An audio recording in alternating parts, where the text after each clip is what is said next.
سلام دوستان، امیدوارم حالتون عالی باشه. من مرتضی فتویی هستم. به جلسه اول از دوره فوق‌العاده جناب ناپلیون هیل خوش اومدین.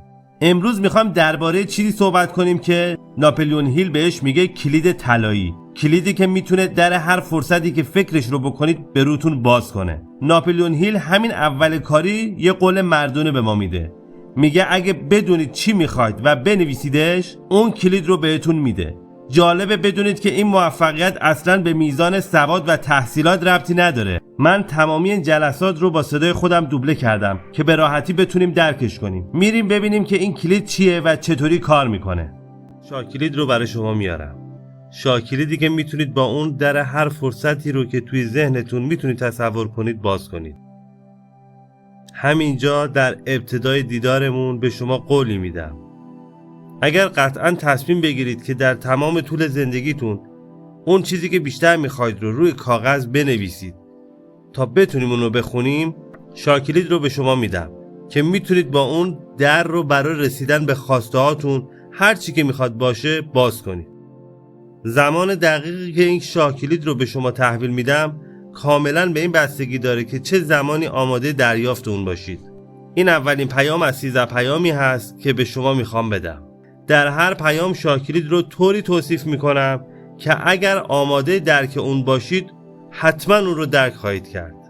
و حالا اولین سرنخ رو در مورد ماهیت شاکلید بزرگی که مسئول تمام موفقیت‌های بزرگ در هر شغلی در هر نقطه از جهان بوده به شما میدم. لطفاً با دقت به حرفای من گوش بدید، چون ممکنه توی همین دیدار راز شاکلید رو کشف کنید. اولین توضیح در مورد ماهیت شاکلید بزرگ رو به شما میگم.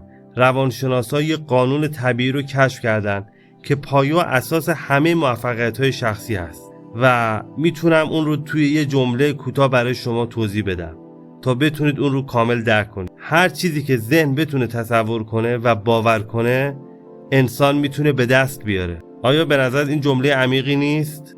متوجه میشید که این جمله چیزی در مورد نیاز به آموزش نمیگه، بلکه صرفاً میگه هر چیزی که ذهن شما بتونه تصور کنه و باور کنه، ذهن شما میتونه به اون دست پیدا کنه. حالا اگه به دنبال شواهدی هستی که نشون بده ذهن میتونه بدون بهره‌گیری از آموزش رسمی به هر چیزی که تصور میکنه دست پیدا کنه، باید به یاد داشته باشی که توماس ادیسون ایده مخترع شدن رو توی سرش پروروند و تنها با 3 ماه آموزش مدرسه‌ای معمولی به بزرگترین دانشمند جهان در زمینه اختراع تبدیل شد. وقتی برای اولین بار از اندرو کارنگی شنیدم که ما و هر کسی میتونه به راحتی به اون چیزی که میخواد دست پیدا کنه، اونقدر مشتاق شدم که شروع به پیدا کردن قدرت درونی کردم و کنجکاوی من بالاخره منو به کشف کلید اصلی رسوند که اگر شما هم آماده باشید اون رو برای شما توضیح میدم. اون جستجو من رو به مطالعه نیروهای معنوی که همه ما از اون برخورداریم سوق داد و توی این راه من به روشی رسیدم که به من امکان داد به میلیون‌ها نفر کمک کنم تا سرنوشت زمینی خودشون رو پیدا کنن. میخوام کشف خودم رو به ساده ترین عبارات ممکن توضیح بدم، چون به شما نشون میده که چرا این حقیقت داره که هر چی که ذهن بتونه تصور و باور کنه، ذهن میتونه به اون دست پیدا کنه. صرف نظر از این که در گذشته چند بار شکست خوردی یا اهدافتون چقدر بزرگ بوده. من به این قانون عمیقی که ابزاری رو فراهم میکنه که میتونیم هدف خود رو توی زندگی انتخاب کنیم و به اون دست پیدا کنیم، زمانی که توسط اندرو کارنگی در طول سازماندهی علم فلسفه موفقیت آموزش میدیدم نگاه اجمالی انداختم و به آقای کارنگی گفتم که میترسم به دلیل اینکه من سنم کمه و تحصیلاتم کمه و از نظر مالی هم ضعیفم و فکر میکنم فرد اشتباهی رو برای ارائه اولین فلسفه عملی موفقیت شخصی به جهان انتخاب کردید. خب در این مرحله آقای کارنگی سخنرانی کرد که هرگز فراموش نمیکنم، چون که تمام زندگی من رو تغییر داد و راه رو برای کمک من به تغییر زندگی میلیون ها نفر که برخی از اونها هنوز به دنیا نیامدن هموار کرد. آقای کارنگی گفت اجازه بده توجه شما رو به قدرت بزرگی که تحت کنترل شماست جلب کنم. قدرتی که بزرگتر از فقر، بزرگتر از فقدان آموزش، بزرگتر از تمام ترس‌ها و خرافات شماست. این قدرتیه که میتونید ذهن خودتون رو در اختیار بگیرید و اون رو به هر طرفی که میخواید هدایت کنید. آقای کارنگی ادامه داد این قدرت عمیق هدیه خالقه و باید بزرگترین هدیه او به انسان در نظر گرفته بشه، چون که تنها چیزیه که انسان حق کامل و غیر قابل انکار کنترل و هدایت اون رو داره.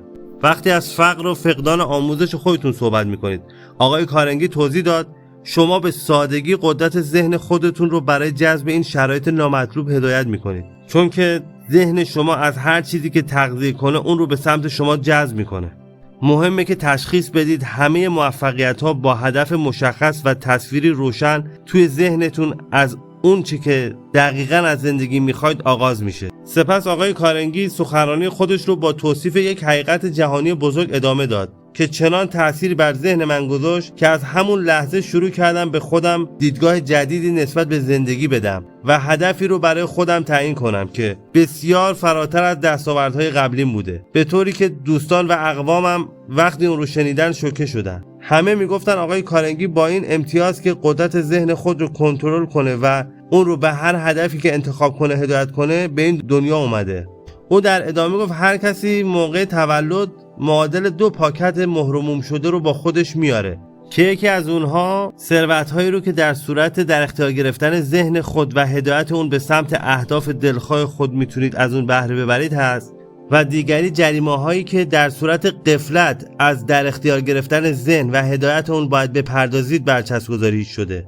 آقای کارنگی گفت محتویات اون 2 پاکت توی پاکتی که برچسب ثروت داره نعمت‌ها هست: 1 سلامتی کامل، 2 آرامش خاطر، 3 عشق به انتخاب خودتون، 4 رهایی از ترس و نگرانی، 5 نگرش ذهنی مثبت، 6 ثروت مادی و به انتخاب مقدار خودتون. و گفتش توی پاکت مهرموم شده با برچسب مجازات این لیست از بهایی هست که فرد باید برای غفلت از در اختیار گرفتن ذهن خودش بپردازه: 1 بیماری، 2 ترس و نگرانی، 3 بلا تکلیفی و شک، 4 ناامیدی و دلسردی در طول زندگی، 5 فقر و نیاز، 6 مجموعی از بدیها مثل حسادت، طمع، خشم، نفرت، خرافات. حالا مأموریت من توی زندگی اینه که به شما و هر کسی که به کمک من نیاز داره کمک کنم تا محتویات پاکت مهرموم شده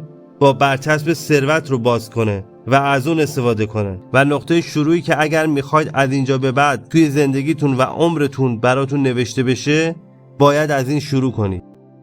خب همینطور که تا اینجا دیدید جناب ناپلئون هیل میگه ما با 2 تا پاکت نامه سربسته به این دنیا اومدیم، یکی پر از ثروت، سلامتی و آرامش و اون یکی پر از فقر، ترس، ناامیدی. کلید باز کردن پاکت ثروت دست کیه؟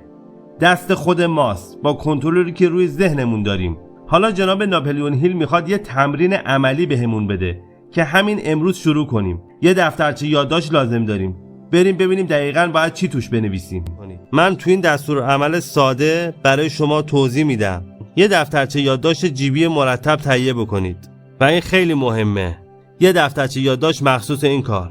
و در صفحه اول توضیح کاملی از آرزوی اصلی خودتون تو زندگی بنویسید. اون شرایط یا موقعیت یا چیزی که دوست دارید به عنوان ایده موفقیت خودتون داشته باشید. و قبل از اینکه بنویسید یادتون باشه که تنها محدودیت‌های شما اونایی هستن که توی ذهن خودتون ایجاد کردید یا به دیگران اجازه میدید برای شما ایجاد کنن.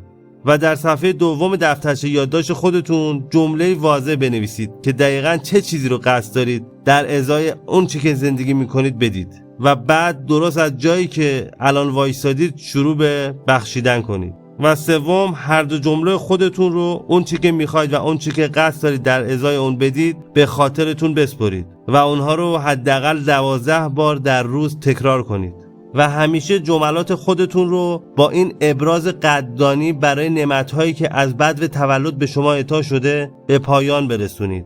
ای مشیت الهی، من ثروت بیشتر نمیخوام بلکه خرد بیشتری میخوام تا با اون ثروت‌هایی که از بدو تولد به شکل قدرت کنترل و هدایت ذهنم به هر هدفی که میخوام دریافت کردم عاقلانه بپذیرم و استفاده کنم. اگه آدم از خود راضی نیستید این دعای عمیق رو قبول کنید و بگید. اگه اون رو بپذیرید و با همون روحیه فروتنی و خلوص نیتی که من به شما منتقل میکنم بیان کنید، دنیا شرایط جدید و بهتری رو به شما نشون میده. دنیایی که تو اون منعکس شده از شرایط و چیزهایی که خودتون خلق کردید. در ادامه توضیح از اصل دوم موفقیت به شما میدم که از طریق به کارگیری اون میتونید از آموزش و تجربه دیگران استفاده کنید و کمک لازم رو که ممکنه برای دستیابی به هدف اصلی و قطعی خودتون تو زندگی نیاز داشته باشید دریافت کنید. و حالا اجازه بدید این اولین دیدارمون رو با بیان سپاسگزاری مورد علاقم به پایان برسونم. ای مشیت الهی، من ثروت بیشتری نمیخوام بلکه خرد بیشتری میخوام تا با اون از ثروتی که هنگام تولد به من عطا کردی عاقلانه تر استفاده کنم. این ثروت شامل قدرت کنترل و هدایت ذهن خودم به هر هدفی است که میخوام. دوستای خوبم، در پایان این جلسه باید به خودمون یادآوری کنیم همینطور که جناب ناپلئون هیل گفت تنها محدودیت شما همونی که خودتون توی ذهنتون میسازید. تمرین امروز ما اینه: 1. اون دفترچه یادداشت رو تهیه کنید. 2. هدفتون رو شفاف روش بنویسید. و 3. بنویسید در ازاش قراره چه خدمتی یا تلاشی بکنید. حتما این کار رو انجام بدید. تا جلسه بعدی، خدا نگهدار.